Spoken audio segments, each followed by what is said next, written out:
नमस्कार, स्वागत है आपका जनता टीवी में। मैं हूं आपके साथ सचिन चौहान।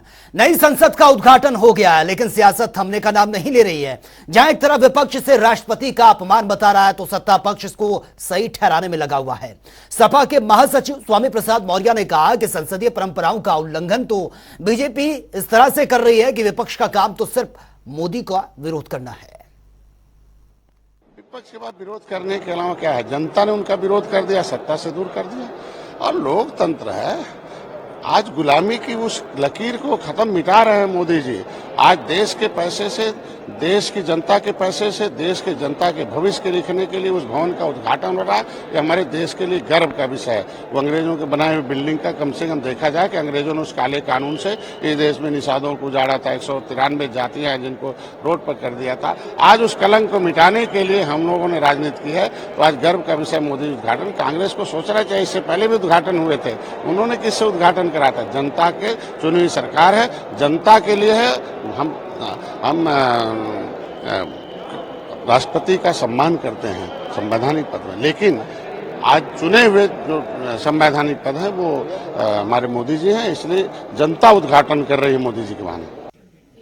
देखिए, नए संसद भवन का उद्घाटन सही मायने में महामहिम राष्ट्रपति जी के कर कमलों द्वारा होना चाहिए, क्योंकि राष्ट्रपति जी ही संविधान प्रमुख हैं, वही राष्ट्राध्यक्ष हैं और दोनों सदनों की संरक्षक भी वही हैं। यहां तक कि जब लोकसभा और राज्यसभा का संयुक्त अधिवेशन होता है तो उसको केवल राष्ट्रपति जी ही संबोधित करती हैं, उनके अलावा ये किसी को अधिकार नहीं है। इसलिए सर्वोच्च शिखर पर जो इसके लिए सही मायने में उद्घाटन का हकदार है वो महामहिम राष्ट्रपति जी हैं। भारतीय जनता पार्टी की सरकार ऐसा न करके न केवल महामहिम राष्ट्रपति जी का अपमान किया है, बल्कि संविधान का भी अपमान किया है, लोकतांत्रिक परंपराओं का भी अपमान किया है, देश की जनता का भी अपमान किया है। साथ ही साथ भाजपा अपनी जो झूठी पीठ थपथपाई थी कि हम समाज के अंतिम पायदान पर खड़े आदिवासी समाज को सम्मान देने की नीयत से द्रौपदी मुर्मू जी को राष्ट्रपति बनाने जा रहे हैं, आज वही भारतीय जनता पार्टी राष्ट्रपति के पद पर आसीन महामहिम द्रौपदी मुर्मू जी का अपमान करके इन्होंने साबित कर दिया कि भाजपा दलित विरोधी मानसिकता की है। अब विपक्ष का तो काम है ये करते रहना और बिना तथ्य के बात करना। बाकी बहुत सारे ऐसे उदाहरण हैं, लेकिन उन सब उदाहरणों को छोड़कर वो सिर्फ आज प्रधानमंत्री नरेंद्र मोदी जी से ही उनको दिक्कत है और उसके पीछे और कोई कारण नहीं है। जहां तक रही बात, आज बहुत सारे दल आज प्रधानमंत्री जी के नेतृत्व में जो उद्घाटन हो रहा है उसमें शामिल भी हो रहे हैं।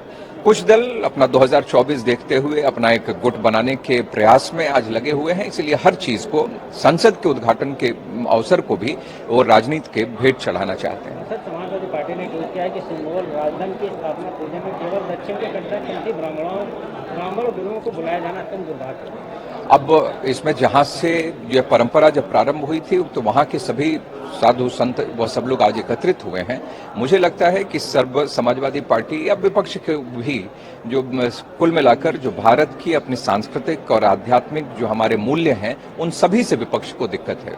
उनको दिक्कत आज सिर्फ सेंगोल से ही नहीं, भारतीय संस्कृति, परंपरा, आध्यात्मिक मूल्य, आध्यात्मिक प्रतीक चिन्ह सभी से ही समाजवादी, ये कांग्रेस और अन्य जो दल हैं विपक्ष के, उन सबको इन सब चीजों से प्रॉब्लम है। और यूपी में कल 2 विधान परिषद सीटों के लिए चुनाव ये होना है। सपा और बीजेपी में कांटे की टक्कर मानी जा रही है। सपा के प्रत्याशी खड़े करने पर नोएडा विधायक पंकज सिंह ने कहा है कि सपा को हार का स्वाद चखने की आदत हो गई है। इन सब मुद्दों को लेकर जनता टीवी ने पंकज सिंह से खास बातचीत भी की है, वो देख लेते हैं। कल विधान परिषद का चुनाव है। हमारे साथ ज्यादा जानकारी के साथ नोएडा विधायक पंकज सिंह हैं। सर, कल विधान परिषद का चुनाव है, विपक्ष ने भी 2 प्रत्याशियों खड़े किए हैं, क्या लगता है किस तरीके से वोटिंग होने वाली है? देखिए, वोटिंग तो 60% भारतीय जनता पार्टी की वोटिंग तो अपने पक्ष में होगी ही। बाकी समाजवादी पार्टी अपनी चिंता करे, क्योंकि इसमें अपने सोच पर, भावनाओं पर, आज की परिस्थिति देखकर समाजवादी पार्टी के भी बहुत सारे लोग हो सकता है कि भारतीय जनता पार्टी को ही वोट करें। तो लेकिन और बाकी मुझे लगता है कि सपा को हार का स्वाद लगातार कई सालों से चखा है उन्होंने, तो वो स्वाद उनको पसंद आ गया है। फिर से एक बार चुनाव हारने के लिए वो अपना प्रत्याशी खड़ा किया है। अभी ट्रेनिंग हो रही थी, तमाम ऐसे भाजपा की विधायक हैं जो पहली बार वोट करेंगे, सलम मणि हैं, राजेश्वर सिंह हैं, असीम अरुण हैं, उनको किस तरीके से ट्रेनिंग दी गई?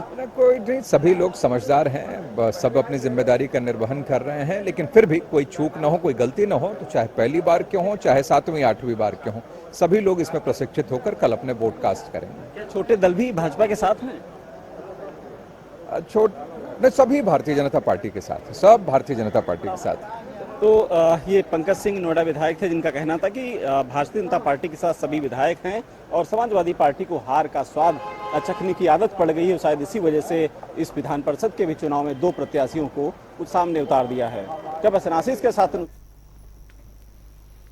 और वहीं मथुरा की कोसी कला नगर पालिका के अध्यक्ष पद के प्रत्याशी पत्रकार धर्मवीर अग्रवाल ने आज नगर पालिका परिसर में बड़े जोर शोर से नगर पालिका के अध्यक्ष पद की शपथ ली है।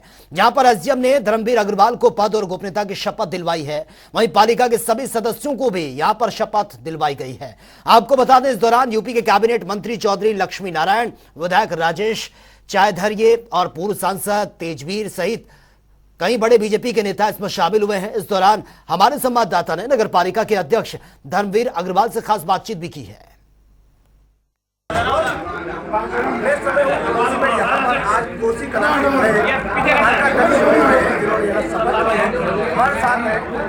धर्मवीर अग्रवाल आइए जानते हैं कि किस तरह से आगे कोसी का विकास होने वाला है और सबसे पहले क्या मुद्दे हैं उनके।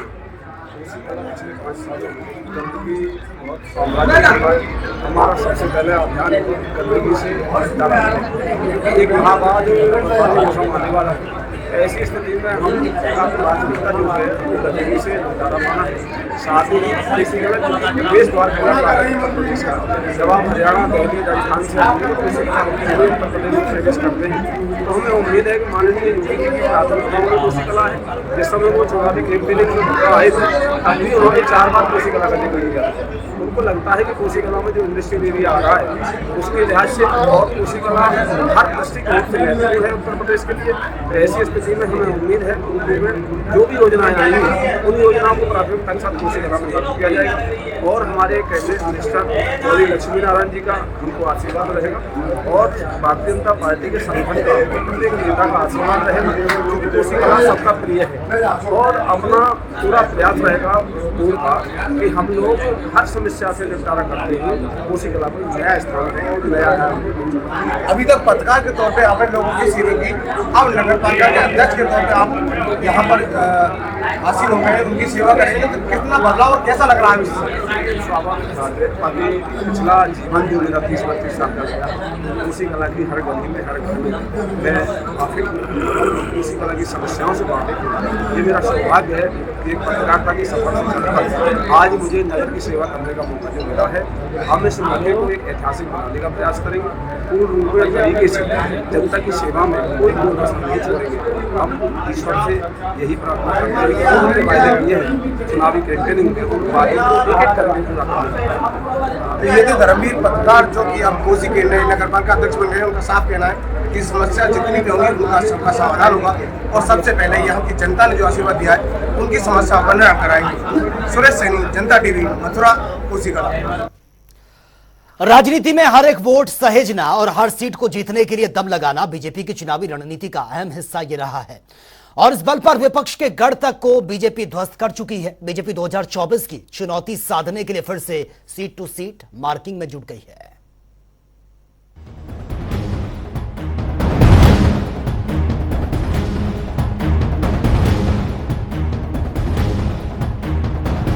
रणनीति में हर एक वोट को सहेजना और हर सीट को जीतने के लिए दम लगाना बीजेपी की चुनावी रणनीति का अहम हिस्सा रहा है।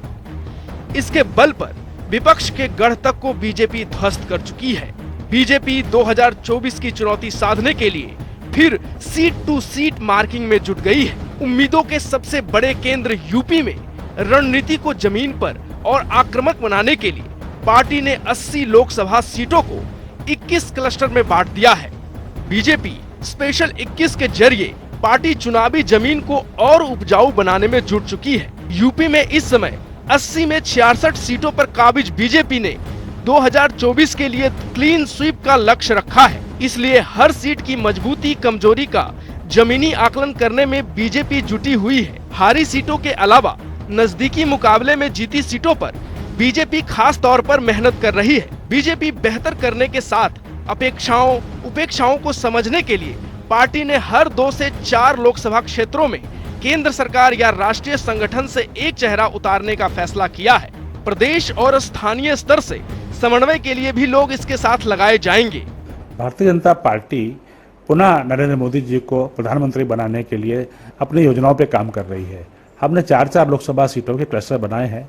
तमाम हमारे केंद्रीय नेता, केंद्रीय मंत्री, पदाधिकारी, राष्ट्रीय पदाधिकारी इसमें जो है भाग लेंगे, जनता के बीच में जाएंगे, बूथ लेवल तक जनसंपर्क करेंगे, नरेंद्र मोदी जी के किए हुए गरीब कल्याण की योजनाओं को लेकर के बताएंगे। सूत्रों की माने तो बीजेपी ने इस प्लान को एग्जीक्यूट करने के लिए बीजेपी यूपी का पूरा संगठन और 2 पूर्व मुख्यमंत्री इस काम को लेकर लगाए हैं। सूत्रों के अनुसार बीजेपी ने हर लोकसभा क्लस्टर में 3 सदस्यीय टीम बनाई है। इसमें पहला सदस्य केंद्रीय मंत्री, दूसरे राज्यों की सरकार में मंत्री, पूर्व सीएम या पूर्व प्रदेश अध्यक्ष जैसे कद का नेता है। दूसरे सदस्य के रूप में राष्ट्रीय संगठन या मोर्चे के मौजूदा या पूर्व पदाधिकारी, दूसरे प्रदेशों में अहम पद पर शुमार या संसद विधायक आदि को शामिल किया गया है। तीसरे सदस्य के तौर पर पूर्व जिलाध्यक्ष, स्थानीय या क्षेत्रीय स्तर पर संगठन के पदाधिकारी रहे चेहरे को जगह दी गई है। क्लस्टर का काम राष्ट्रीय पदाधिकारियों के समन्वय और कार्यक्रमों का समायोजन करने का होगा। यूपी में 7 केंद्रीय मंत्रियों आर.के. सिंह, अश्विनी वैष्णव, मीनाक्षी लेखी, नरेंद्र सिंह तोमर, एसपी सिंह बघेल, अन्नपूर्णा देवी और जितेंद्र सिंह को लगाया गया है। वहीं पूर्व मुख्यमंत्री त्रिवेंद्र सिंह रावत और रघुवर दास को भी एक क्लस्टर की जिम्मेदारी दी गई है। क्लस्टर का हिस्सा बनाए गए एक पदाधिकारी ने बताया कि जल्द ही योजनाओं के अनुसार लोकसभा क्षेत्रवार संपर्क और कार्यक्रमों का सिलसिला शुरू हो जाएगा। 30 मई से 30 जून तक पार्टी का महाजन संपर्क अभियान चलेगा। पहले चरण में क्लस्टर के सदस्य इस अभियान के जमीनी अमल को बेहतर बनाने में जुटेंगे। इसके साथ ही लोकसभा चुनाव के लिए संभावनाओं को और बेहतर बनाने के लिए भी पदाधिकारी पसीना बहाएंगे। फोकस उन बूथों पर होगा जहां पिछली बार बीजेपी के पक्ष में कम वोट पड़े थे। उन हिस्सों को भी चिन्हित किया जाएगा जहां मतदाताओं में स्थानीय मुद्दों या किसी अन्य कारण से नाराजगी का खतरा है। दोनों ही आशंकाओं को संपर्क और संवाद से दूर करने की कोशिश की जाएगी। पार्टी का पूरा लक्ष्य हर सीट पर ऐसा नया वोट बैंक तैयार करने का है जो उन वोटों की भरपाई कर सके जिनके किसी वजह से सीट खिसकने की आशंका है। इससे परिणाम को माकूल बनाना आसान होगा, लेकिन बीजेपी की तैयारी के आगे विपक्ष पूरी तरह से बैकफुट पर नजर आ रहा है। 9 साल हो गए केंद्र में भाजपा सरकार को। जितने भी वादे किए थे, चाहे देश की अर्थव्यवस्था को लेकर, किसानों को लेकर, कृषि को लेकर, सामाजिक सद्भाव और न्याय को लेकर, और उसके साथ साथ जो कोरोना का मिसमैनेजमेंट है, उन सब को लेकर हमने 9 साल में 9 सवाल पूछे हैं। उन सब पर भारतीय जनता पार्टी बुरी तरीके से विफल साबित हुई है। अब ऐसे में जब सरकार की नीतियां सिर्फ और सिर्फ अपने मित्रवाद और भ्रष्टाचार को लेकर थी, तो ऐसे में मंत्रियों की जिम्मेदारी से क्लस्टर बनाने से क्या फायदा होगा। चलिए बीजेपी के स्पेशल 21 लोगों के नाम भी आपको बताते हैं जिन्हें यूपी की जिम्मेदारी दी गई है। आर.के. सिंह, जालौन, झांसी, अकबरपुर, कानपुर। मीनाक्षी लेखी, फिरोजाबाद, आगरा, फतेहपुर, एटा। मोहन यादव, गोंडा, कैसरगंज, सीतापुर, बहराइच। मनोज तिवारी, लखनऊ, बाराबंकी, मोहनलालगंज। राधा मोहन सिंह, मथुरा, अलीगढ़, हाथरस। रघुवर दास, डुमरियागंज, गोरखपुर, कुशीनगर, महाराजगंज। रमेश पोखरियाल, फतेहपुर, कौशाम्बी, बांदा, हमीरपुर। विश्वास नारंग, खीरी, मिश्रिख, धौरहरा, हरदोई। शाहनवाज हुसैन, अमेठी, प्रतापगढ़, फूलपुर इलाहाबाद, इकबाल सिंह लालपुरा, आंवला, बदायूं, बरेली, शाहजहांपुर, तेजस्वी सूर्या, बागपत, बुलंदशहर, मेरठ, सुरेश कश्यप, फर्रुखाबाद, कनौज, इटावा, एसपी सिंह बघेल, भदोई, मछली शहर, वाराणसी, चंदौली, धन सिंह रावत, संत कबीर नगर, बस्ती, सुल्तानपुर, फैजाबाद, रेखा वर्मा, रामपुर, पीलीभीत, नितिन पटेल, मुजफ्फरनगर, कैराना, त्रिवेंद्र सिंह रावत, बांसगांव, देवरिया, बलिया, आजमगढ़, सलेमपुर, अश्विनी वैष्णव, सहारनपुर, नगीना, बिजनौर, जितेंद्र सिंह, संभल, मुरादाबाद, मैनपुरी, अमरोहा, नरेंद्र सिंह तोमर, रायबरेली, अंबेडकर नगर, श्रावस्ती, लालगंज, अन्नपूर्णा देवी, जौनपुर, गाजीपुर, घोसी। लेकिन बीजेपी की 2024 के महासमर को लेकर तैयारी समूचे विपक्ष के लिए खतरे की घंटी है, क्योंकि जिस आक्रामक तरीके से बीजेपी 2024 को लेकर तैयारी कर रही है, उससे साफ तौर पर दिख रहा है कि बीजेपी 2024 में 80 में से 80 सीटें जीतने को बेताब है। ब्यूरो रिपोर्ट, जनता टीवी।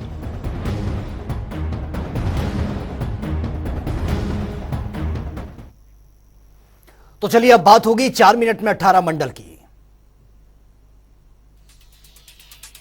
सहारनपुर में पुलिस फुट पेट्रोलिंग और डीआईजी के नेतृत्व में हाई फुट पेट्रोलिंग की गई। प्रभावी कानून व्यवस्था बनाना पेट्रोलिंग का मकसद।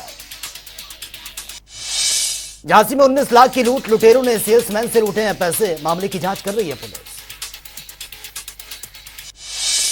मिर्जापुर में नगर परिषद का शपथ ग्रहण समारोह। जिले के प्रभारी मंत्री नंद गोपाल गुप्ता मौके पर मौजूद। अध्यक्ष सहित 38 वार्डों के सभासदों ने किया शपथ ग्रहण। तेज रफ्तार बस डिवाइडर से टकराई, ड्राइवर को झपकी आने से हुआ हादसा, 10 सवारी घायल। बेकाबू कार ने बाइक सवारों को रौंदा। हादसे में 2 युवकों की मौत की खबर। कार चालक मौके से फरार।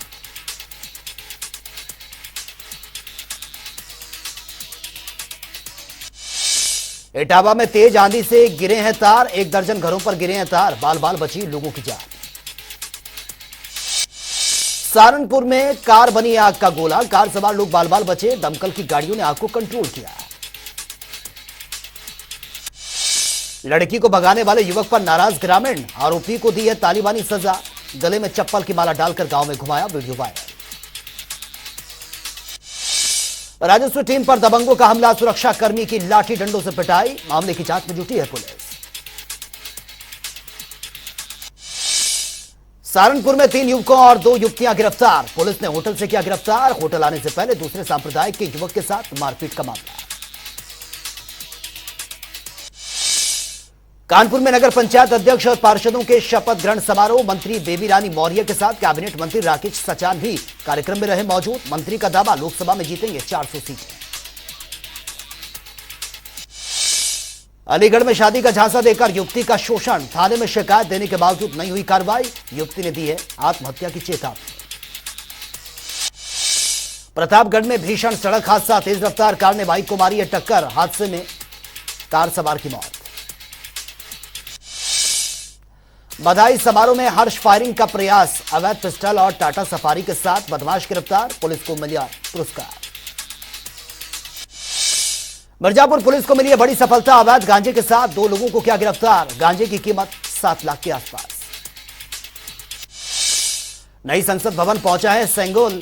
अंतिम वायसराय ने पंडित नेहरू ने दिया था ये सेंगोल। माना जाता है राजदंड का प्रतीक। प्रतापगढ़ में नगर पालिका अध्यक्ष और सदस्यों का शपथ ग्रहण समारोह। राज्य मंत्री दिनेश सिंह मौके पर मौजूद। नवनिर्वाचित अध्यक्ष ने किया इलाके में काम करने का वायदा। कानपुर अज्ञात वाहन में ऑटो को मारी है टक्कर। हादसे में 2 लोगों की मौत की खबर, 6 लोग घायल।